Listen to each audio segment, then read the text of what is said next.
Good afternoon, and I'd like to welcome you, Adrian, and I'd like to thank you for coming in and sharing your statement today.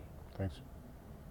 I'd also like to say we are in Saskatoon, Saskatchewan at the TRC National Event, file number 20113524. My name is Toby Caplet, and I'm a statement gatherer for the TRC, and I am currently in the room with Shirley David, RHSW. and Jordy, Fleck, from St. Theresa Point, Manitoba.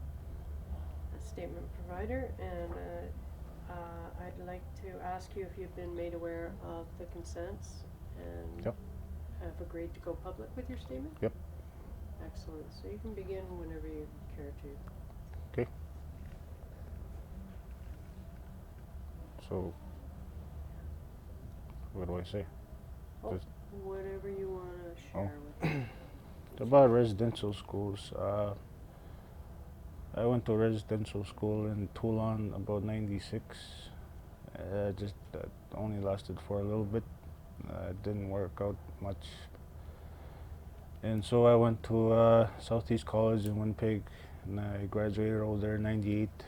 And I did a document with CBC. They wanted 4 graduates to talk to, and I was one of them. And it was kind of weird seeing my face on CBC about residential schools. What I mostly said about residential schools was it was good to see the government saying that they're sorry, and they wrote an apology letter, which was awesome. Also, I've seen a lot of people angry that year. Mostly, they weren't satisfied with the letter because there was a lot of hurt, a lot of pain, and everything. I've seen that with my family. And the part that hurt with most was mostly my close family went through it. My mom and dad, my mom and my sister, my uncles, my aunties. They were all survivors. And it is a pretty touchy subject to talk about, and because there is so much that went through everybody that went through it. There was a lot of hurt. I've heard my uncles and aunties talk about it, and my parents talk about it, but they never really got down to the point where to the detail of what really happened in there. But I noticed from looking at them, it wasn't right.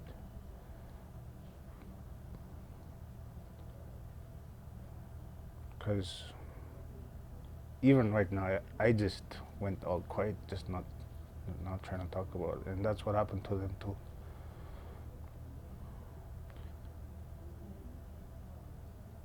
Stories, from what I heard, from being taken away from everything, from your mom and dad, being put on a plane, on a float plane, getting sent out. You don't even know what's happening. Sounds pretty scary, especially when you're a little kid, getting your hair cut off. You're being away from mom and dad, and all of a sudden you're being taught English. And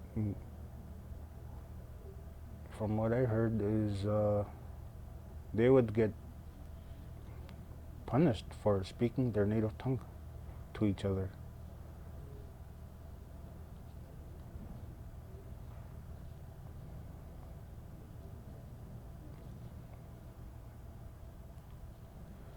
I feel sorry for my family.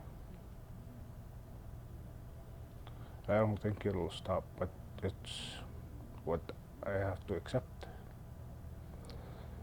and what we all need to accept. I see my people in Canada with this big cut inside them, and this big cut goes throughout Canada. All we need to do is just air it out and form a scar. And that scar will be beautiful. It will be fresh. It'll be there. It will be there to remind us, but it will be healed in most parts.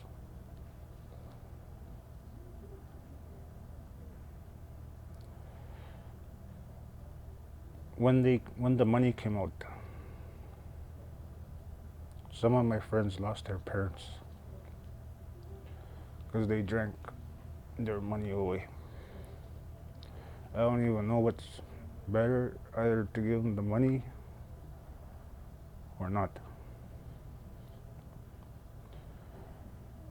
But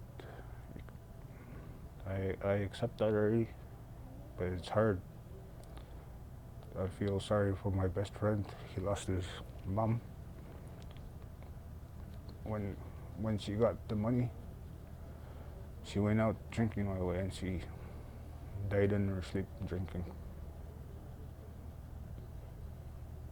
There's a few more similar to that story. But hands down, I like to thank the government for opening out and first of all putting out that letter saying you're sorry, which is awesome. Because you never know how long or how far this would have gone, how many generations, my kids, their kids, I'm not sure, but I'm glad it's going to stop. I'm stopping it. My kids will not see it. They will know, but they will not see it.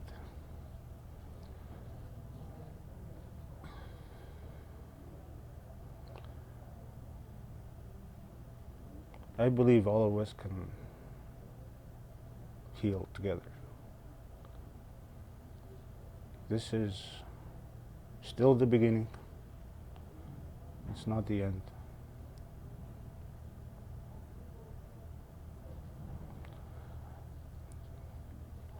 I like to say this too. I am the outcome of residential school. My parents met each other at the residential school, and they were forcibly married. And there's two of us, my sister and I. My sister is 6 years older than me, and I'm 34. I wish I knew how to hunt. I wish I knew how to speak more of my language more. And I wish I knew how to write down syllabics. And I wish I knew practically almost everything, because almost everything wasn't there when I was growing up. But that's okay, I understand.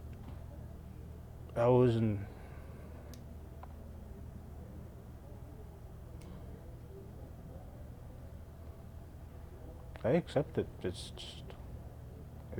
still hard. But that's okay, because I know my parents love me. I love my dad. He's my best friend.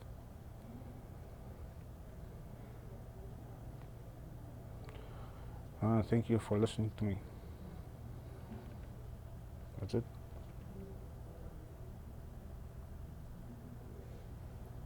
I want to thank you for coming in today and for sharing.